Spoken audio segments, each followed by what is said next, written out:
speaker to you all.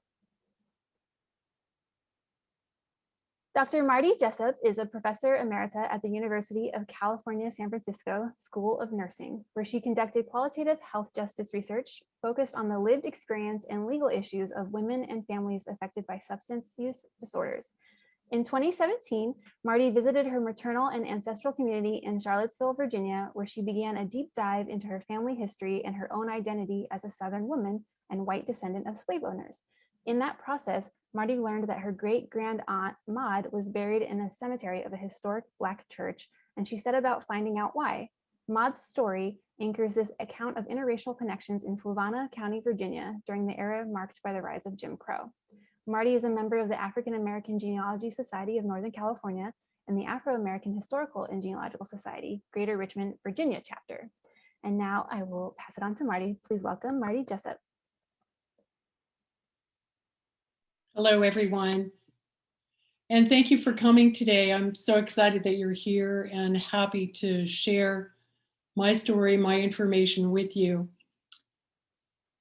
It is going to begin with what I call breadcrumbs, and these are notes passed on to me from my mother over time as she recollected stories from her own childhood. The one I want to point out in particular is the one that says Marth, that would be me. You can look at these notebooks and you may find some more memorabilia, family you would otherwise not know. Love, Mom. And she was very, very right about that.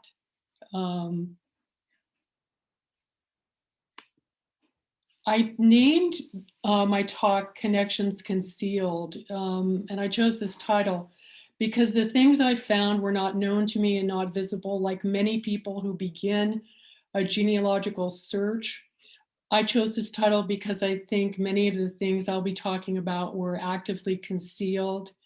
And in this story, the bookend dates are 1867 to 1930. That is essentially the years of my great-grand aunt's life. And massive historical events were upon her community of Shores, Virginia, 1,000 persons strong. It was the end of the Civil War, emancipation, Reconstruction, and then Jim Crow. The overarching context, of course, is the impact of 250 or 300 years to 300 years of slavery, white violence and power over the enslaved that included predatory rape and continued separation, loss of families. There was also, however, resilience to live and to thrive with agency. For some more historical context for this story in Fluvanna County.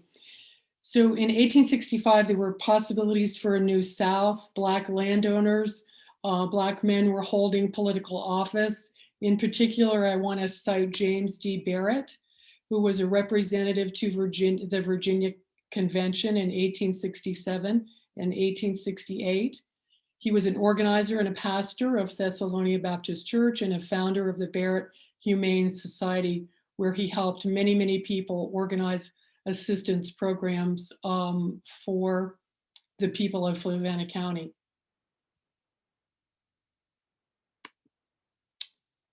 At the same time, in 1868, the 15th Amendment gave African-American men the right to vote. In 1877, Reconstruction ends and marked by the beginning of the restoration of white supremacy. Increasing fear, threats, violence, and lynching would characterize this era. Increasing enforcement of racial codes, especially banning interracial marriage. So that in the early 20th century, Jim Crow was now the new law.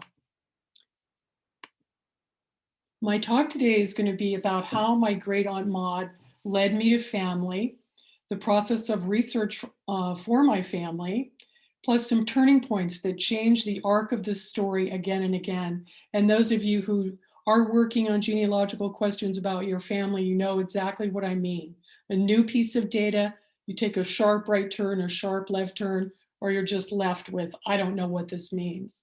the process of research on the enslaved persons I'll be speaking about, my next steps with this quest, and then my dear friend and colleague and mentor, Shelley Murphy, will speak about a very exciting upcoming conference that I think you'd want to know about. So the work of my research focuses on the state of Virginia, Central Virginia, particularly Fluvanna County, right next door to Albemarle County, 26 miles from Charlottesville, Virginia. Again, just to point out how close we are to Charlottesville. The Shores community is the placement, the locale of this story. This is the Shores community. This is the Kanawha Canal in 1850. And this is the ancestral home of my fourth great grandfather, Martin Tutwiler. And if you saw the flyer for my talk, that was his home and historic home there, called Melrose. Again, we were arriving on our trip, having driven cross country 2 weeks after the white supremacist attack on Charlottesville. It was a very important time for us to be there and to witness what was happening in the Charlottesville community. And it was in that context also that the research began. This is this first signpost. Very excited to find this for the very first time in 2017. In October of 2017, I found Maud and her burial place on Find a Grave, and then I found her birth certificate. I've noted that she was buried at a historic Black church, and it was founded in 1871. I didn't know about this at all. I didn't know about the existence of Maud. This was all completely new information to me. We learned where the church was.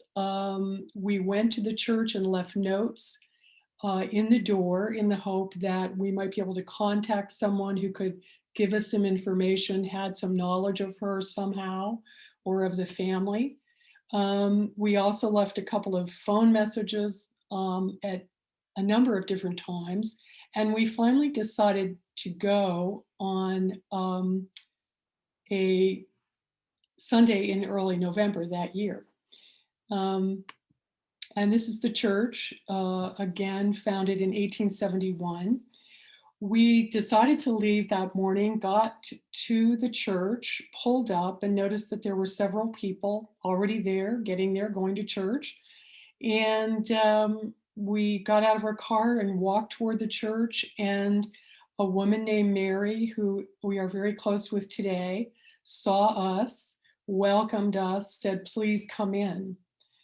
We came in, the service began, and we were in the presence of, I would say, 50 to 60 members of the church at that time. During the service, the pastor asked for announcements, and at that time we said who we were, and I said that Maud Tutwiler was my great-grand aunt who was buried in the cemetery of the church, and asked if anyone knew anything about her, that I would be so pleased if they would speak with me at the end of the service. Not long after that, at intermission, a very beautiful, smiling woman walked up to me, and she extended both of her hands, took my hands, and said, "I am your cousin." And with her was her daughter and her niece and their daughters. And this was and is my family. And that was an incredible finding, one that has since changed my life, our life. We went after the service back again to the cemetery, and this is the stone of my great-grand aunt, Maud Tutwiler. Again, those bookend years of her life, 1866 to 1929. There's some debate about 1866 or 1867 and the documents. But again, this is her stone. The connection to my found family and why my family member came up and introduced herself was that my great grand aunt, Aunt Maud Tutwiler, had 3 sons, and her son Carl was my first cousin twice removed. And Carl Tutwiler married Effie Kelly. Effie had a niece named Bertha, and Bertha is my family who approached me in the church that day. And that was our wonderful connection. This is Carl Tutwiler. This is in about 1965. He was her oldest son. And I don't know whose porch he's sitting on. It may have been his own home. It may have been someone else's. I was very excited to find this photograph courtesy of the Kelly family. This is a photograph of Effie Kelly, who was a very significant person in the community. She was a church goer. She had leadership roles in the church. She was a midwife in the county, as I found birth certificates with her name on them. She was friend to many and had a large and extended family in Fluvanna. And this is Carl and she at the Fluvanna County High School, a white high school in Fluvanna County. This picture was probably taken in 1965. And Effie was the chief cook and Carl was the janitor there on the premises. This is the red dirt of Virginia surrounding the graves and the headstones and the grave of Carl and his wife Effie. Again, Maud Stone. And I do want to point out that the second time we went there, the first time we went there, we realized later, looking at the birth certificate again, that we actually found her grave on the day and the hour of the time that she passed away 91 years later. This is the headstone of her second son, Maud's second son, Peyton, the middle son. During the Great Migration, he left and moved to New Jersey first, and then to New York and lived in Harlem. He probably left around 1920 and he became a ship steward, and I have multiple listings of his name on the manifest of many ships going in and out, primarily of New York Harbor. He was in Europe, he was in the West Indies, and he was in South America during his life. This is the youngest son, Stannard, who was born in 1903 and died in 1942. He lived and worked in Charlottesville. He was a janitor and became a groundskeeper at a golf club there. On the found record, I, of course, found many documents. Once you start the search, of course, you are going to find a lot. And I had a wonderful opportunity to speak to many people who were oral historians for me, family, friends, and local people who were able to provide me with a lot of information about the community, about the church, about families during this particular era, and of course, many descendants of former members of the church. Maps, so great in understanding the placement of property and where people were relative to each other. We explored the larger community and we spent a lot of time walking through cemeteries to locate family and extended family. I wanted to share this one piece with you. When I was trying to figure out a lot of things about Maud, who was her family, how was she taken in there and buried at that church. And I decided to take a look at, of course, as we do, a multiplicity of different kinds of documents about her sons.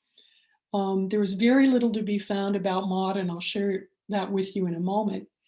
But one of the things that I found was that in the case of all three, Carl, Peyton, and Stannard, their census documents and other documents each began with them reported as white. And as they grew older, their racial designation on these forms began to change. And you can see, according to the way I have this set up, how that occurred. I'm using here the terms designated by these forms, most of them taken, as you can see, after 1900. And as you know, of course, sometimes you're asked the question as a person who could also be filling out the form. Someone can look at you or speak with you very briefly and fill out the form themselves. So that changes depending on what document it is. But I'm using the racial characterization of the majority of the racial designations that occurred as they did on the forms. And you can see, for example, Carl, when he's 11 years old, his race is reported as white, 21 white, 28 Caucasian on his draft card. And in 1920, by census, he's reported as mulatto. In 1930, he's reported as Negro. A 1938 marriage license, he's reported as colored. In 1940, he is reported as Negro. And in 1968, his death certificate reports him as colored. And you will see the same pattern throughout as well for Peyton and Stannard. This remains a curiosity to me today. I've showed it to a number of people. And again, as we go through some of the life story, you may understand or see why this occurred. And we'll get back to that particular question a little later on. Who was Maud? I had never heard of her. I knew of my great-grandmother. I knew of some of her sisters and a brother, but I'd never heard Maud mentioned. Her birth record was found. She had a twin. She was reported as white by her parents, who were also reported as white in the birth record. In every census from 1870 to 1920, she was reported as white. Her death certificate, again, also her racial designation was white. And then I must say that while I was there in 2017, we were at a party of the local historical society, and I was speaking with a good friend and talking about the story of having found her. And another person who was standing by, who I since then have called the vanishing guest, said to me that she was taken in by the Black community. And of course, this piqued my attention greatly, and I had no idea what this person meant. And I turned to speak with her, and she was suddenly gone. I did call this person later and asked her if she could tell me what that meant, and she said that she had no recollection of having said that. But this has stayed in my mind, of course, and the fact that that Maud was buried in the cemetery of the church, the historic Black church, gives me pause to this day in terms of why that is. Some of that has been revealed. So my connection to Maud is what I also want to show. I'm down here. Of course, you can see Marty Jessup. My mother, Catherine Bunton Jessup, his great-granddaughter, but my grandmother, Kathleen C., my great-grandmother, Mariah Maud Tutwiler C., her sister is Maud Tutwiler, my great-grand-aunt, and Mariah's grandfather was Martin Tutwiler, the person who lived in Melrose. This is my third great-grandfather. The parents and siblings, I include this slide primarily for the fact that there's actually no picture of Maud. My great-grandmother Mariah, her brother Henry, James, who died when he was a baby at 2, Maud's sister Permelia, Maud's sister Harriet, and Maud and her twin who died at the age of 2 weeks. Maud's parents, Henry Peyton Tutwiler and Martha Spencer, who was from Methuen, Massachusetts, were both reported as white on her birth certificate.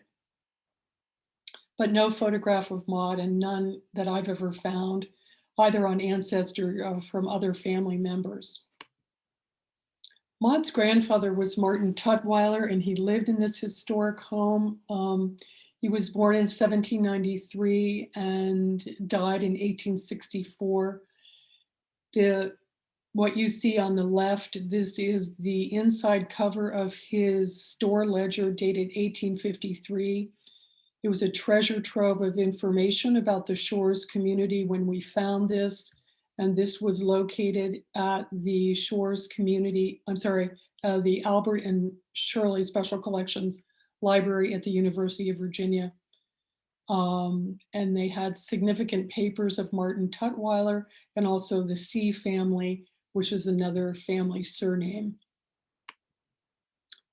A turning point in the Chancery records occurred about halfway through our second trip in 2019. In 1915, Maud was given 2 acres of land by Sam Washington, quote, from the deed, for services rendered in caring for him during his protracted sickness. And this is a copy of the deed to the 2 acres that he gave to her, in essence, in consideration for the sum of $1. Then, of course, obviously, the question arises, who was Sam? He was estimated to have been born in 1840. He died in 1915 in Fluvanna County. Son, husband, father, grandfather of 10. He was a landowner paying taxes by 1870. He was a blacksmith, as was his son. He was geographically a close neighbor of Maud's and her whole entire family. He was a widower at age 56 in 1896. He was also an undertaker later in his life and a probable member, if not a founder, of the church. The Sam Washington family tree, and this is not a full total tree, it does help look at the connection of Sam and his family. His mother, Sophia, married to George Washington Sr. They had 2 sons, George Washington Jr. and Samuel Washington. As you can see, they spent the greater part of their lives, Sophia and George, as enslaved people. And sorry for that noise. I unfortunately have no control over that.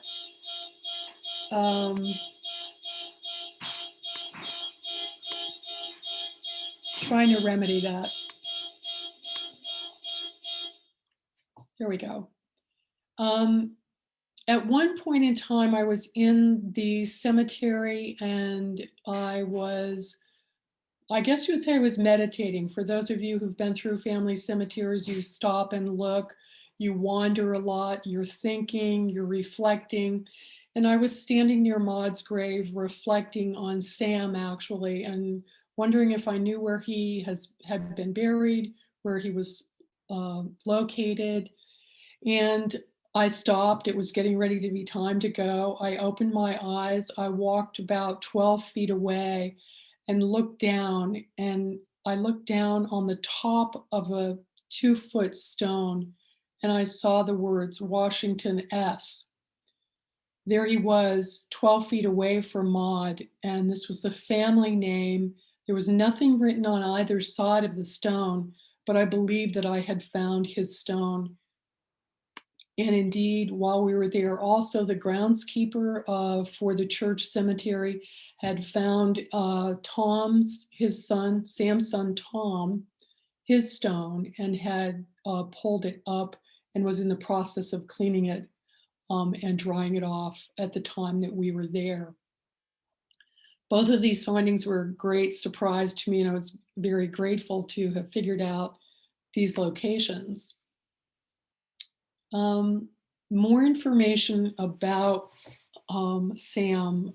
Adam S. Harrison was a prominent landowner also, and I'll speak about him later in my research on the enslaved in this presentation. He was also a family member of mine. The will of Adam S. Harrison, dated June 1864, quote from it directly, "It is my will and wish that my Negro man Sam, at my death, be privileged to choose his own master, that my executors see that he is sold at a reasonable price, as I do not wish Negro traders to have him without he prefers to go with them." This specific language,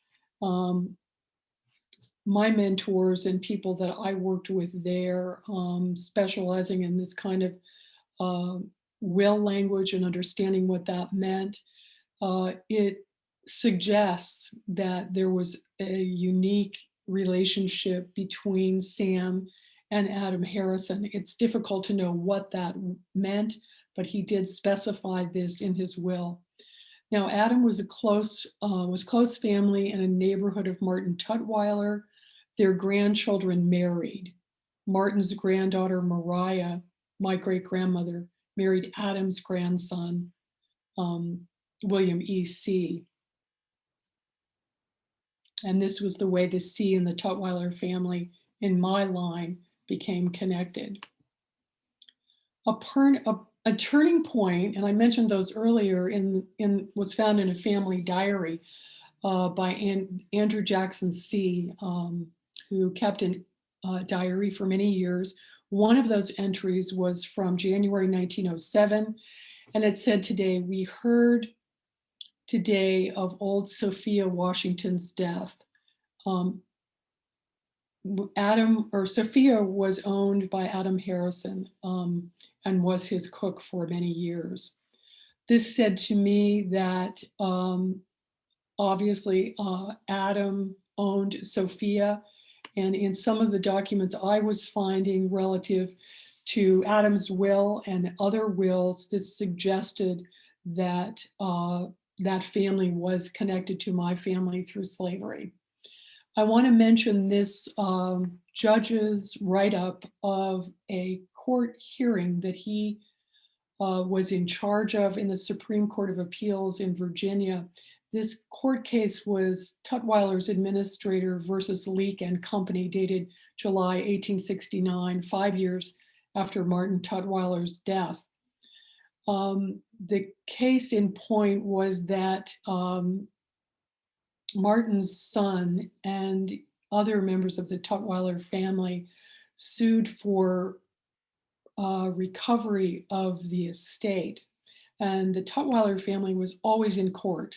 When we were in the Chancery looking at the documents of court proceedings, their names were filling 2, 3, 4 pages in these giant Dickens-looking volumes in which these were recorded. This one case was that at the end of his life, Martin Tutwiler was in great debt, and he had borrowed money to sustain the ownership of a mill that he owned. The descendants now are in court, and they're contesting the loan as being usurious. In other words, he paid exorbitant interest on the loan. And the language is important. He set a particular value. This is the judge speaking about Martin. He set a particular family, now not so much from their worth in money as from his peculiar affection for them. And what he's talking about is his relationship to the slaves that he owned. He did not want to put up his slaves as collateral against the loan because of his peculiar affection, as the judge put it.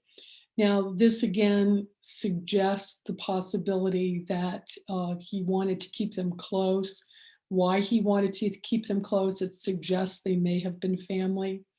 They may not have been, but this was an important finding, building this question of whether Sam was related to Maud, and then further involved and related to the family. So the hypothesis at that point for me became that Sam was enslaved by Adam Harrison and then by Martin Tutwiler. Other data to support this was that Sam was named in Martin Tutwiler's September 1864 estate inventory, and Emily, his wife, was 16, and Tom was the name of his child. Age 1 are also named in that estate inventory. Sam is listed in Martin Tutwiler's business ledger. Sam lived adjacent to the Tutwilers in 1870, and for many years thereafter, he remained in the Shores community of families where he was formerly enslaved by the Tutwilers and the Harrisons. There's no evidence yet that Sam was a free person of color. So for my next steps on this part, what I plan to do is to fully examine whether DNA could establish a kinship relationship between Maud and Sam, and in turn between myself and Sam Washington and his descendants. Secondly, I'll continue to conduct graveyard exploration, presence and proximity. And by that, I mean who's buried where and near who. And continue with the oral history, such a rich source of information in that particular community. So the research on the enslaved, I will turn to now. There's two parts to my talk, and they are connected. So the story of how I began to do this is rather long, and I'm my own personal story about that. So I want to speak about how I saw it was possible to locate very specific data. When we were there in 2017, I had the wonderful opportunity to hear Gail Jessup White speak about the story of Sally Hemings and Thomas Jefferson.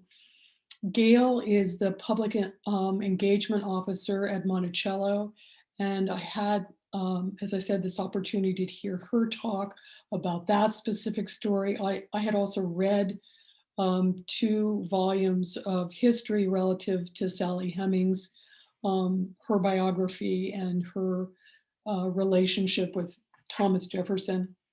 I began to realize the scope of the data that would be existing relative to my family, since every white male going back 3 to 4 generations was likely to be a slave owner. And indeed, in my research, that indicates as such. So I realized the scope of the data and the magnitude of it, how rich that could potentially be. My brother also gave me found documents, and by that I mean they were handed down through the family, put in a storage area of my parents' items and things that they had in their lives, given to my brother. My brother found these and passed them on to me at almost the same time. I also went to the Midwestern African American Genealogical Institute and learned some of the methods on how to go forward with this kind of research. And you'll hear about that later from my friend and colleague, Shelley. I was also getting a lot of information and seeing what it meant to people to find out who their ancestors were and where they were located. By going to the genealogical meetings, African American Genealogical Society of Greater Richmond and the African American Genealogical Society of Northern California. And I also felt a strong imperative to ask the questions. So my research on the enslaved was, I had an embarrassment of riches, if you will, and the opportunity to be there twice for 3 months on each trip. The Fluvanna County Historical Society was just invaluable in helping me with this search. Um, like many of you, when you go on that kind of search, whether it's online or in person, these are the kinds of things you're looking for, the kinds of resources you have. Mine were very rich, as I note. Plus, I have a family research center connected to the Church of the Latter-day Saints, just a mile and a half from my home, which also assisted me tremendously. Just a point, the Virginia was the cradle of slavery and has been referred to that way. To point out, in 1790, there were 654,000 enslaved persons in the United States, 42% of those living in Virginia. By 1860, 500,000 enslaved persons lived in Virginia. This is an incredible map. This is in the Library of New York, and I was able to go there and look at the original. In essence, this was a piece of propaganda that was sold by the Union Army, but for the benefit of the Union. The quote here in the description of it, it is sold for the benefit of the sick and wounded. And basically what they were doing was showing the numbers of human beings that were enslaved in every county in Virginia. And this was printed and sold, again, for the benefit of the sick and wounded. And you can see that Fluvanna is noted here, 49.5% of the total population was enslaved. In Albemarle in 1861, 53.3, Buckingham 59.3. And I think that brought the point home very strongly, needless to say. My ancestral white landowners are who I'd like to focus on now for a moment. Thomas Shores, who was Justice of the Peace. Shores, that community was named after him. Adam Harrison, and agriculture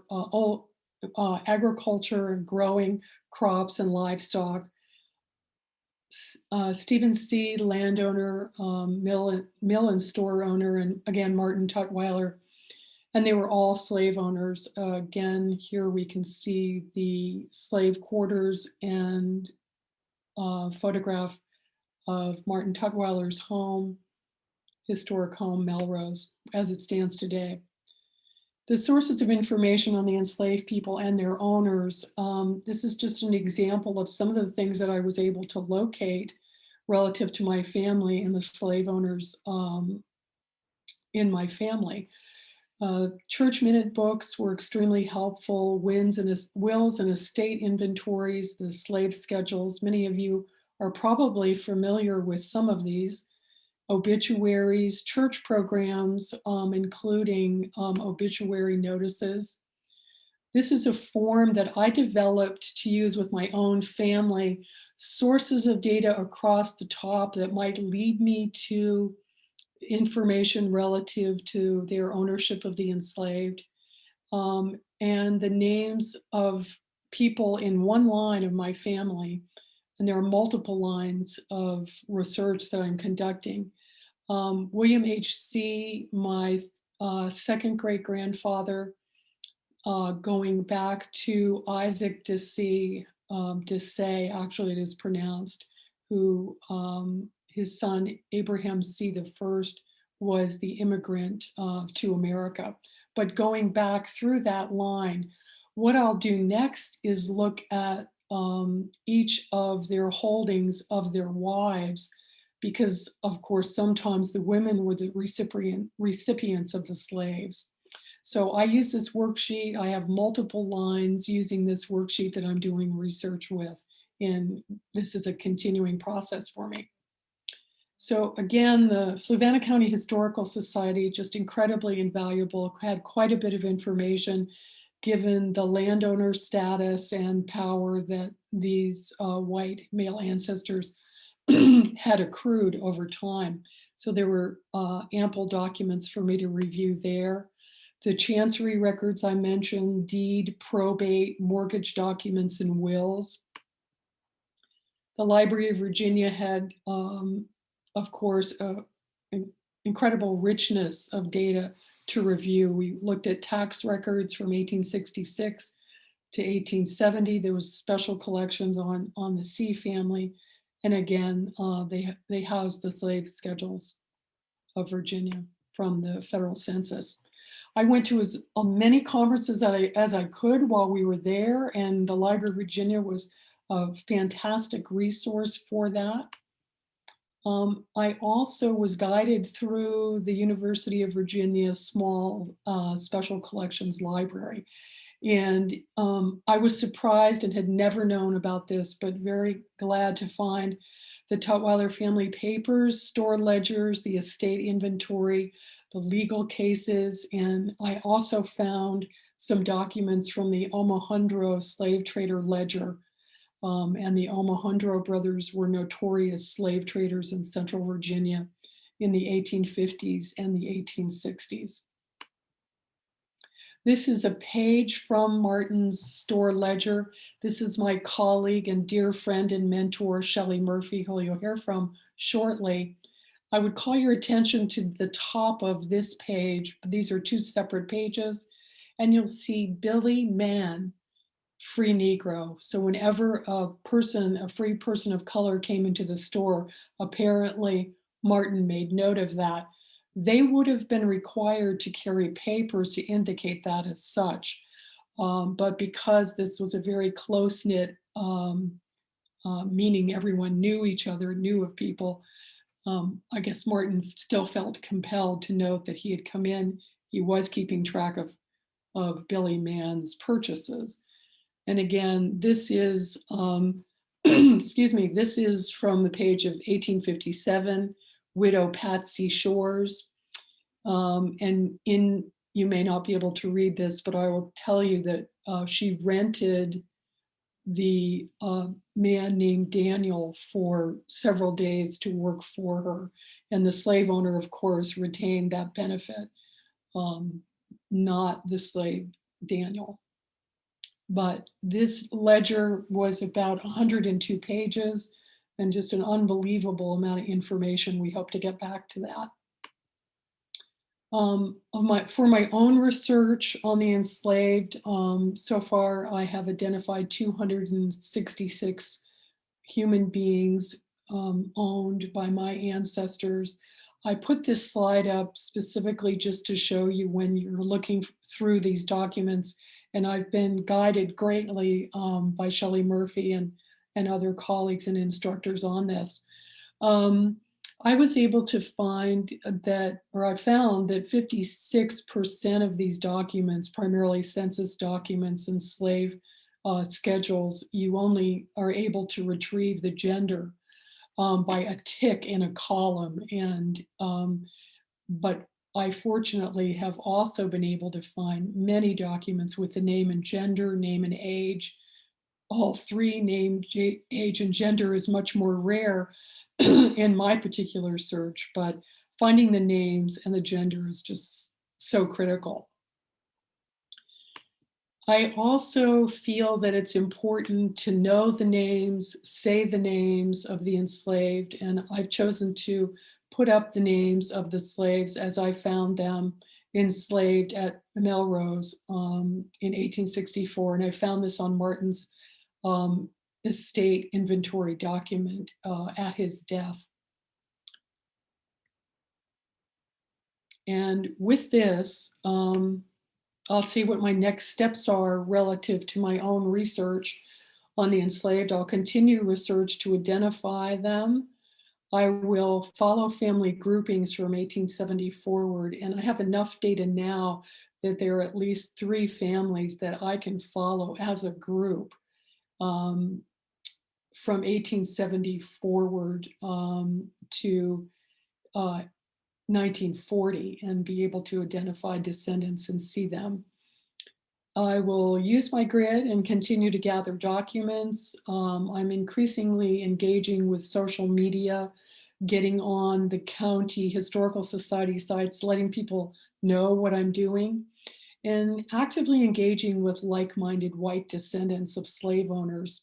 One of the things I'd very much like to see happen, and I'll be speaking more about this, hopefully there in Virginia and at other contacts that I have and other venues, that people who are white descendants of slave owners, now is the time, and it's been this way for quite some time, of course, but to hand over those slavery-related documents. They're so, so valuable to understand our history as a country, to shed light on this, and to encourage people to give those documents to their historical society, to museums where they can be valued and collated and put together with all of the other data that is beginning to accumulate. This is so critical for families, and it's so critical for our country overall.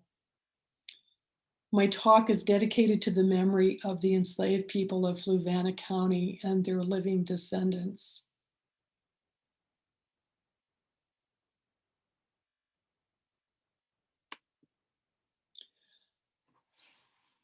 I'm just about concluded, but I can't stop without saying thanks to Devora Lewis and to Maddie at the California State Sutro Library. I want to mention also the support of my family for this work. Everybody is 100% on board and supporting me through this process with much encouragement. And I want to add special thanks to Pat, Shelley Murphy and Tricia Johnson of the Fluvanna County Historical Society, the Kelly family, our Fluvanna Church family. And I want to give a shout out to Karina Robinson and Elvis Ward, two brilliant, amazingly talented people who were truly guiding me through this process as well. Both of the African American Genealogical and Historical Societies, faculty at MAAGI and the University of Virginia Special Collections Library in Regina Rush, and the Central Virginia Researchers Association. My mentors, Tricia on the left, Shelley on the right, and that's us at the local coffee house in Fluvanna County. Me trying to get as smart as they are. So in my talk today, I've given you an outline of how Maud led me to family. I've talked with you about the process of research on my family and indicated some of the really significant turning points that changed the arc of the story. And really, I'm sure this is going to continue to happen as I go forward. I've described briefly my process of research to identify the enslaved persons owned by my ancestors, shared with you some of my thoughts on my next steps. And now I would like to introduce Shelley Murphy, and she will talk with you about the Midwest African American Genealogical Institute, known as MAAGI. Welcome, Shelley. Hello there, everyone, and thank you, Marty, for giving me this opportunity. I loved your presentation. I know Maud now. Yes. I really, truly can see Maud and how she led your research. So fabulous, and thank you. So I want to take a couple moments just to mention MAAGI. Of course, Marty had the opportunity to attend, and MAAGI started back in 2013. And we were meeting first 3 years was in St. Louis at the Harris Stowe University. And then we moved on to Allen County Public Library, which is the #2 library in the country with genealogical records. The Church of Latter-day Saints would be #1, and of course, they're worldwide. So we started hosting a 3-day virtual since 2020 Virtual Institute. And it's not a genealogy conference. So I wanted to make sure I got that distinction right up front. And the difference is because a conference, you typically do not have homework assignments or some pre-assignments before you attend. Plus, you have opportunity to engage with the instructors. And that's during the class time and also after. So people now become what we call the MAAGI family. And so we keep in touch with the people. We do have a Facebook page and things like that. We have 6 different tracks that occur over these 3 days. Each attendee actually gets 12 classes, for each day over those 3 days. And for 2021, of course, we're going virtual again, and it's July 6th through 8th. And our goal is to help people that are researching African ancestry.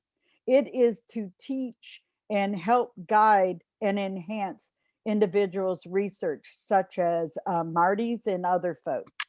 We have DNA, we have fundamentals of methods and strategies, we have slave era specific research, we have research on pre and post slavery. And then track 4, which is number 4, is on the freedmen of the 5 civilized tribes. And yes, American Indians did enslave Africans as well. And again, the hosting of 12 sessions over 3 days is a little intense and quite vigorous. And then again, there's follow-up. So for more information, visit the website. MAAGI's is listed on the slide that's up there. Feel free to contact me. I can put my email in the chat. And also check out our social media Facebook page. And we also tweet out on Twitter. So if there's any questions, I can put them in the chat or, whichever way you'd like them. But we'd welcome the opportunity to have folks join MAAGI this year. Registration is open now. Thank you, Shelley. Thank you. Thank you. I was so excited to see you that I need to now read your bio, which is important. Oh, you don't have to. I want people to know about you because it's important to hear this. And I have to say that having gone to MAAGI twice, it was really, really great.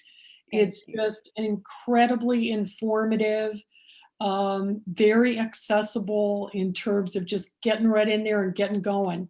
And I did the fundamentals track and the slavery era and also the DNA. It was just really valuable, just kind of launched me in a whole new direction, as most everybody I talked to there also said. Thank you. Absolutely. And just a little bit about Shelley as in her life and how much she's engaged in. She serves at the board of the Library of Virginia and the boards of Albemarle, Charlottesville, and Fluvanna County Historical Societies. She's also the Descendant Project researcher for the Memorial to Enslaved Laborers at the University of Virginia to identify living descendants of the African Americans who built the University of Virginia located in Charlottesville. She's the president and coordinator and an instructor at MAAGI that you've just heard about. So Shelley, thank you again. Thank you. Appreciate it. I think we're finished at this point, and we will ask for questions or entertain questions at this point. Thank you, Marty, for this engaging and informative talk. And thank you, Shelley, for the information on the Midwest African American Genealogy Institute. I posted that link into the chat. And now we're going to stop the recording and open it up for questions.